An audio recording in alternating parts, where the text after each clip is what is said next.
Hi, Facebook friends, it's Char, and today I've got a really powerful message and a story that I want to share with you, and it's all about intentions. And have you guys ever thought about or really taken any time to look up what the word intention means? And the root word and the core word of it all is just the purpose, and what does somebody intend? It represents the motivation and the attitude behind our actions. And it is something that even when somebody's actions might even be coming across incorrectly, when you get to the root of what is their intention, it can keep you in alignment with, is their heart really in a good place or if it's in a bad place? Now, when we look at intentions, there's two things out the door that you can decide from the beginning, is it good or bad? Because intention is just kind of neutral and you're going to take it in the direction that you want. So, a good intention is... It's something that's going to help others. It is bountiful. It's an abundant mindset, and it's all about growth. And our bad intention usually starts with a lack mindset, and it can create some misunderstandings. And then you have levels of intention where you've got some that you're just on fire. It's very powerful. And those could be good and bad. If somebody has bad intentions that are on fire, they're going to do a lot of damage. And if somebody has good intentions that are on fire, they're going to do a lot of good. And then we have weak intentions. And usually, when we have powerful intentions that are good, there's a lot of positive energy and it's going to build momentum and you can get a lot of people on board. And it's also a sign of good leadership when you're seeing positive, good intentions.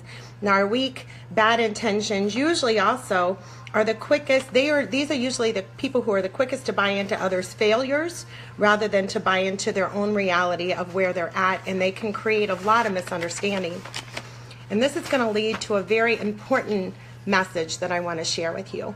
Back in 2009, I had lap band surgery done. I had been struggling with weight off and on all my life and had finally figured out a way that I could put a tool into place for me that's going to help me get back into shape and then a lifestyle that would match who I am. And so I had lap band surgery done. I lost 100 pounds, so I was a lot bigger.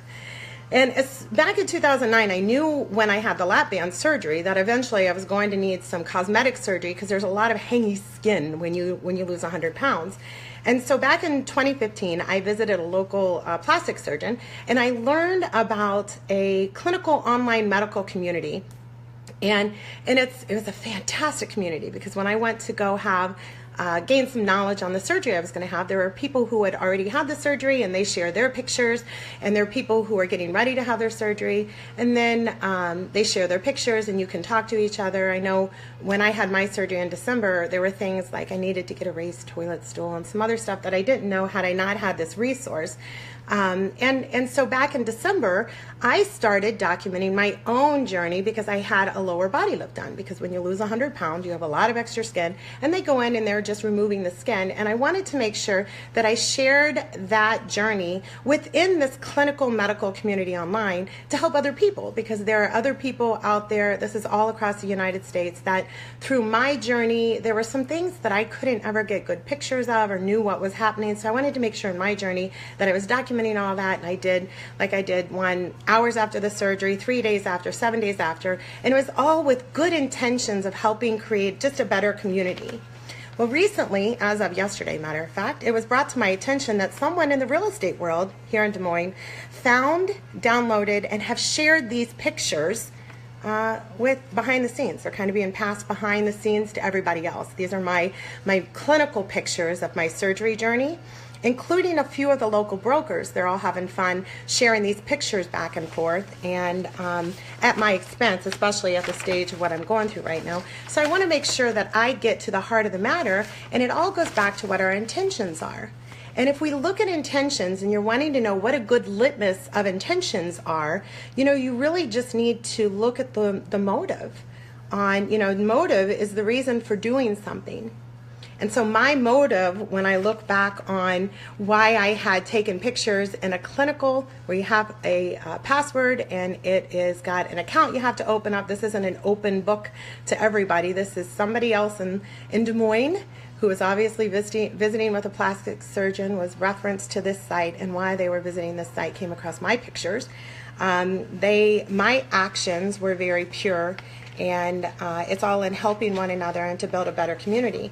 And my actions match my words. Now, you know, when you are looking at motive, it's especially important when we're looking at leadership roles of people who are leading the other, especially some of people who are a little, are not as tough, or they're new, or they're vulnerable. You know, to have leaders who have weak, bad intentions leading, and then also watching their actions of maybe participating in tearing someone else down and not building them up, because we know good leaders build each other up. Our mindset is not in lack. Our mindset is in abundance. And so, you know, if there was a choice to take a high road or do what was right, compared to trying to kick somebody when they're down, a good leader would never, ever, ever do that. And their eyes are always open, and they're always watching for opportunities to step in and help guide people into the right direction. So let me assure you again, my motives of sharing my clinical photos on a secure website were all to help others. And if by chance you get a chance to see these photos, or if somebody presents them to you, what I would like to ask you is to ask or wonder, what is the motive behind the person who's sharing these photos with you? And what's their motive? And maybe remind them of the good that I've done, and also this story of why those photos are out there. These are gnarly photos too. They're like photos of my scar and incision, and I had some complications, and all of that's out there. So I have no clue why anyone would want to see this, but I'm just going to go right at it. And if somebody shows you these photos, just to remind them, you know what? We are all connected. We're all in this together. And if you are tearing someone else down, they're tearing you down. Because when you leave the room, or they're given a moment to do that to you, don't think that they won't.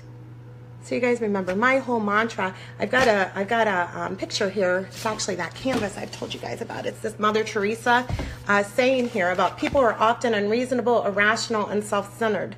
Forgive them anyway. If you are kind, people may accuse you of selfish, ulterior motives. Be kind anyway. It goes through a few other ones, but at the end it says, in the final analysis, it's between me and God. It was never between me and them.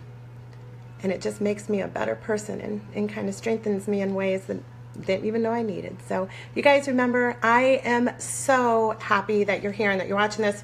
Please feel free to share this. And if you have any questions, feel free to reach directly out to me, and know that we are all so powerful and that we are all connected. Now go love somebody today.